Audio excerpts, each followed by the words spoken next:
Salam uşaqlar, hər birinizi xoş gördük.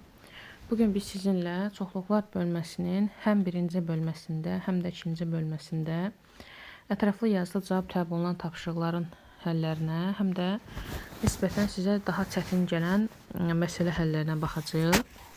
Birinci bölmənin, yəni birinci bölmədə olan ətraflı sualların hərəsindən 2 dənədir. Yəni oxşar suallardan 2 dənədir. Məsələn, burada tutaq ki 30 və 31, 32 və 33. Ona görə də biz onların birini işləyəcəyik, birini isə siz özünüz evdə yazacaqsınız. Başlayaq 30 nömrəli sualın izahından. Görə nə deyir?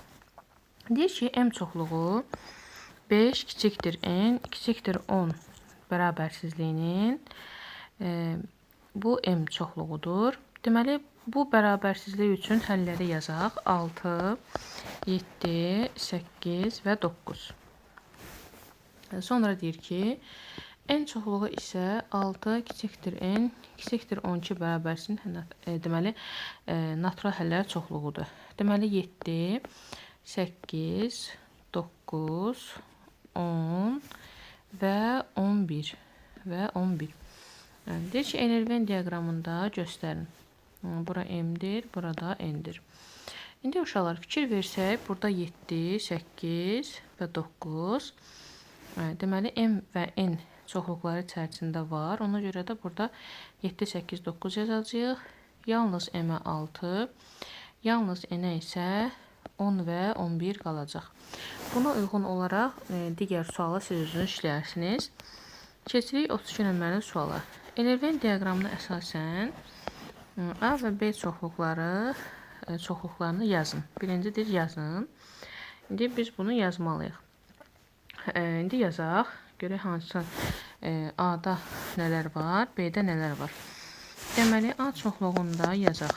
5, 11, sonra 12, sonra 19, sonra 28.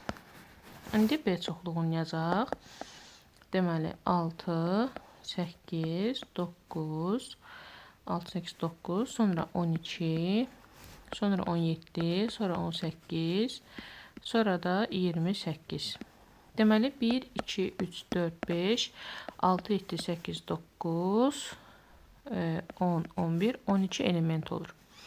Amma fikir versək, biz ümumi elementlər üçün 12 və 28-də, yəni diqqətlə baxdıqda görərik ki, 12 və 28 hər iki çoxluq üçün deməli ortaqdır. Yəni bu çoxluqları təzədən biz birləşdirəndə artıq 12 və 28-i bir dəfə yazacağıq. Yəni 2 dəfə yazmayacağıq və ümumilikdə bunların birləşməsində deməli 5, 6, 8, 9, 11, 12, 17, 18 və 19, 28 rəqəmləri olacaqdır və ümumilikdə 10 dənə rəqəm olacaqdır. Həmin rəqəmləri toplasaq 133 edər və 133-ü də 10-a böldükdə, yəni ədəd orta tapanda nə edirdik? Ədədləri toplayıb sayına bölürdük. 13,3 alınacaqdır. 33 nömrəli sualı özünüz yazarsınız.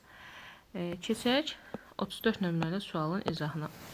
34 nömrəli sual çox uzun görsənsə də, əslində həmin sualın çox asan və rahat bir şəkildə qaydası var. Yəni, bu tipli suallar ümumiyyətlə həmişə şagirdlər tərəfindən, belə deyək də, nisbətən çətinlik çəkilən suallardır.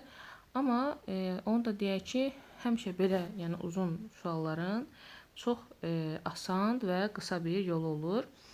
İndi gəlin həllə baxaq. Birinci məsələni oxuyaq. Deyir ki, 14 nəfərdən ibarət bir qrup tələbə əyləncə məqsədi ilə Luna Parka gedir. Deməli, birinci növbədə biz nəfər yazmalıyıq ki, yəni nəfər sayını bilək. Bizim əlimizdə 14 nəfər var. Sonra deyir ki, onlardan hər biri Luna Parkda ən çoxu deməli 2 karuselə minir. Deməli, hər şagird ən çoxu 2 dənə karuselə minib. Bu karusellərin hər biri üçün ödəniş 8 manatdır. Deməli, ödəniş Uşaqlar, fikir verirsinizsə, yazdıqca bütün riyaziyyata aid olan bilgilər dəftər və ya qələm əldə etdikdən sonra yazıb qeydiyyat götürməlisiniz. Və 2 karuseldən istifadə edənlərə ikinci karusel üçün ödənişə 25% endirim tətbiq edilir. Deməli, 25% endirim tətbiq olunacaq. Nə zaman? 2 karuseldən istifadə edənlərə. Yəni, birinci yox, ikinci üçün. Birinci karuselə 8 nəfər, birinci karuselə 8 nəfər, ikinci karuselə isə 9 nəfər minib. Deməli, əvvəlcə biz bu çoxluq misalı ilə əlaqələndirsək, yəni AB ilə əlaqələndirsək, deməli, ümumilikdə 14 nəfərimiz var. Ona görə 2 karuselə minənlərin sayını tapmaq üçün 9 ilə 8-i toplayıb 14-ə çıxsaq 3 nəfər olar. Deməli, 3 nəfər 2 karuselə minənlərdir. Yalnız A-da 9 çıxaq 3, 6 nəfər. Ki, yalnız B-də 8 çıxılsın 3, 5 nəfər də burada olar. 5 nəfər də burada olar. Və bir karusel 8 manatdır. 2 karuselə minənlər ikinci karusel üçün 25% endirim alır. Deməli, 8-in 25%-ni hesablasaq, bu 2 manat edər. Deməli, hər bir şagird birinci karusel üçün 8 manat, ikinci karusel üçün isə 6 manat ödəniş edəcəklər. Və bundan sonra artıq biz ümumi məbləği hesablayacağıq. Yəni, 5 nəfər B üçün 5 vurulsun 8, üstə gəlinsin 6 vurulsun 8 və üstə gəlinsin 3 vurulsun 8 plus 6. 8 plus 6. Nəticədə nə alacaq? 40, üstə gələk 48 və üstə gələk 42. Ümumilikdə 130 manat Luna Parkda xərclənmişdir. Nisbətən çətin sualdır. 1-2 dəfə həllə baxdıqdan sonra tam şəkildə sizə aydın olacaq. 36 nömrəli sual. A cüt natural ədədlərdən ilk bir neçəsinin, B isə 3-ə bölünən natural ədədlərdən ilk bir neçəsinin çoxluğudur. Diaqramda verilən məlumatlara əsasən A və B çoxluqlarının elementlərini yazın. Deməli, məsələn, başlayan kimi görürük ki, A cüt natural ədədlərdən ilk bir neçəsinin deyir. Məsələn, natural ədədlər, cüt natural ədədlər 2-dir, 4-dür, 6-dır və s. Hələ ki yazmırıq. Sonra B çoxluğu deyir, 3-ə bölünən ədədlərdir. Məsələn, 3-dür, 6-dır, məsələn, 9-dur və s. Sonra burada deməli, çoxluq işarəsini çəkək, A çoxluğu və B çoxluğu. Deməli, elə hesaba qatacağıq ki, burada diaqramı oxuyanda görürsünüz ki, A ilə B-nin fərqində 5 dənə element olmalıdır. A ilə B-nin ümumilikdə birləşməsində 13 dənə element olmalıdır. B ilə A-nın fərqində isə 6 dənə deməli, element olmalıdır. Onda belə çıxır ki, bunların kəsişməsində 2 dənə element olmalıdır. Yəni, A ilə B-nin kəsişməsində 2 dənə element olmalıdır. Bu da onu göstərir ki, yəni verilən ədədlər üzrə həm A-ya cüt, həm də B-də 3-ə bölünən ədədlər üçün bu ədəd həm cüt olmalıdır, həm də 3-ə bölünməlidir. Ona görə A çoxluğunu yazırıq. 2, 4, 6, 8, 10 və 12. Belə bu formada yazdıq. Sonra isə bunu yazdıqdan sonra bir də 14-ü də yazırıq. Daha sonra isə A ilə B-nin fərqində, yəni gördüyümüz kimi bütöv A-da 7 dənə element vardır. Yəni hamısını yazmalıyıq. Sonra B çoxluğunu yazırıq. 3, 6, 9, 12, 15, 18, 21 və 24. Deməli, 8 dənə də burada oldu. Bəli, doğrudur. Belə. Ondan sonra da çoxluğun elementlərini bu formada göstərmiş olursunuz. Keçək o biri bölməyə. Çoxluğun birləşməsi, kəşməsi və fərqinin elementlərinin sayı. Burada hələ ki birinci şəkildə çətin bir şey yoxdur. Keçək ikinci səhifəyə baxaq. Uşaqlar davam eləyək. 9 nömrəli sualın izahına baxacağıq. Birinci nisbətən çətin görsənən 9-cu sualdır. Gəlin 9-a baxaq. Deməli, deyir ki, bir müəssisədəki bütün işçilərin 45% Alman dilindən, deməli, yazırıq 9-cu sualı, yazırıq Alman dili 45%, sonra 32% İngilis dilindən və 28% isə heç bir dildən kursa getmir. Hər iki dildən 10 işçinin kursa getdiyi məlumdursa, o zaman biz belə edək. Deməli, 28 nəfər, daha doğrusu 28% heç bir kursa getmirsə, o zaman 100-dən 28-i çıxaq. Nəticədə 72%-imiz qalsın. Deməli, ən azı bir dilə gedən nəfər sayı 72%-i təşkil edəcək. Sonra isə iki dilə gedənlərin faizini tapaq. Yəni 45 və 32-ni toplayıb 72-dən çıxaq. Nəticədə 5% uşaq hər iki dilə gedənlərdir. Və bu 5%-i də bizə 10 nəfər, yəni 10 işçi kimi veriblər. Deməli, ümumi işçi sayını tapanda onu 0,5-ə bölməliyik. Və 200 nəfər alınacaqdır, yəni ümumi işçi sayı. İndi hər birin ayrı-ayrılıqda tapaq və yaxud da yalnız ingilis dili soruşduğuna görə yalnız ingilis dilində tapmaq mümkündür. 32%-dən 5%-i çıxarıq. Yerdə qalar bizdə deməli 27%. Daha sonra isə 200-ündə 27%-in taparıq. Yəni 200-ü 27-yə vurub 100-ə bölərik və yerdə 54 nəfər işçimiz qalar. Sonra düzgün cavab, yəni 9-cu sualda Y bəndi olacaq. 10-cu sual. A çoxluğu və deməli B çoxluğu verilib. Bu birləşmədə olan elementlərin sayını soruşur. Deməli, A çoxluğu N-dən başlayıb N plus 18-də bitibsə, deməli, NA çoxluğunda 19 element var. Həmçinin B çoxluğunda da, NB çoxluğunda da 7 dənə element var və bu çoxluqlar üçün kəsişməmizi də bizə 3 veriblər. Onda NA birləşmə B bərabərdir NA üstə gəlinsin NB və çıxılsın NA kəsişmə B şəklində yazacağıq. Bu formada yazacağıq və buradan da biz tapacağıq 19 üstə gəlmə 7 çıxılsın 3. Və bu düstura əsasən cavabımız 23 olacaq. Yəni düzgün cavab A bəndi olacaq. Sonra keçirik 11-ci suala. A çoxluğunun elementlərinin sayı 5, NA bərabərdir 5. B çoxluğunun elementlərinin sayı isə 4-dür. NB bərabərdir 4. A birləşmə B çoxluğunun elementlərinin sayının ala biləcək ən böyük qiymət ilə ən kiçik qiymətin cəmini tapın.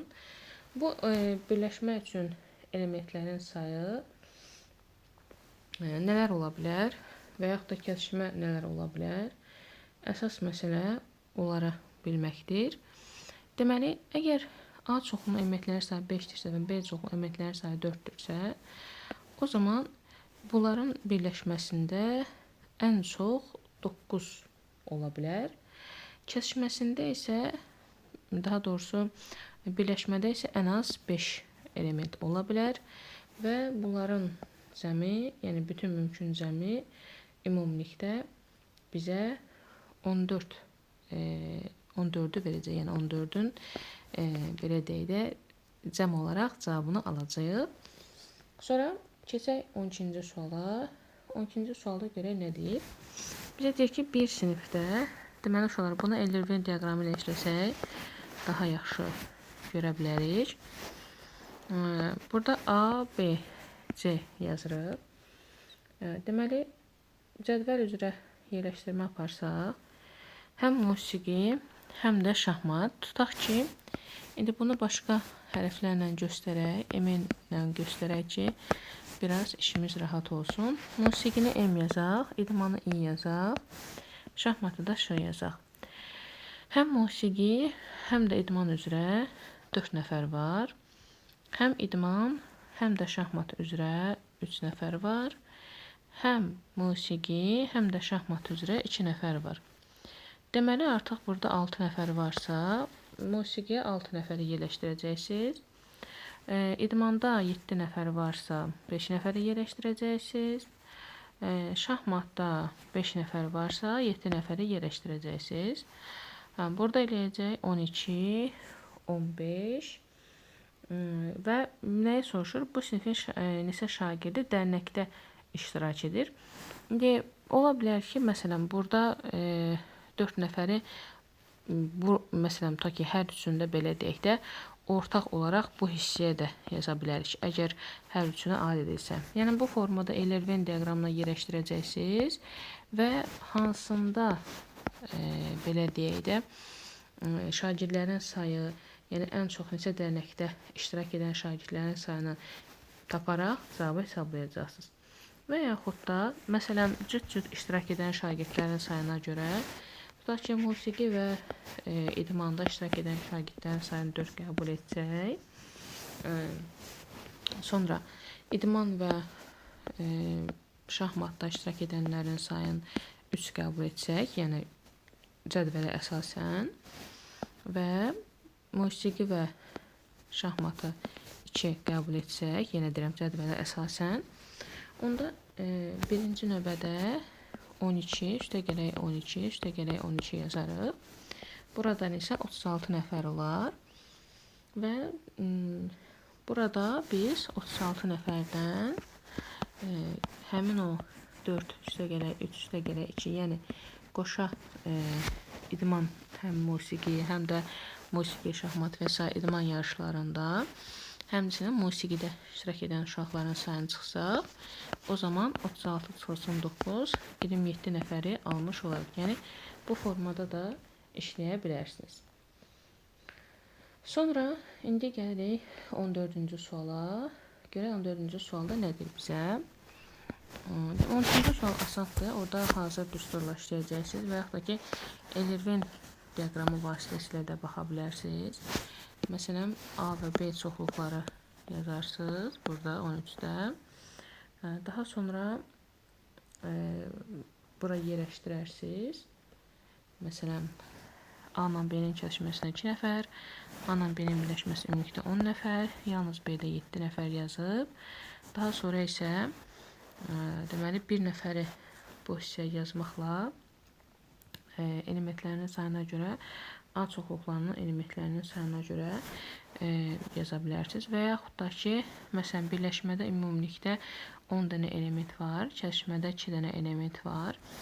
Məsələn, yalnız B-də ta ki 5 dənə element var və 7 dənə element varsa, məsələn, burada 5-i bura yazıb, məsələn, 7, məsələn, 3-ü bura yazıb, o formada qura bilərsiniz. İndi mən rəqəmlərə görə müxtəlif, belə deyək də, nümunələr yazıram.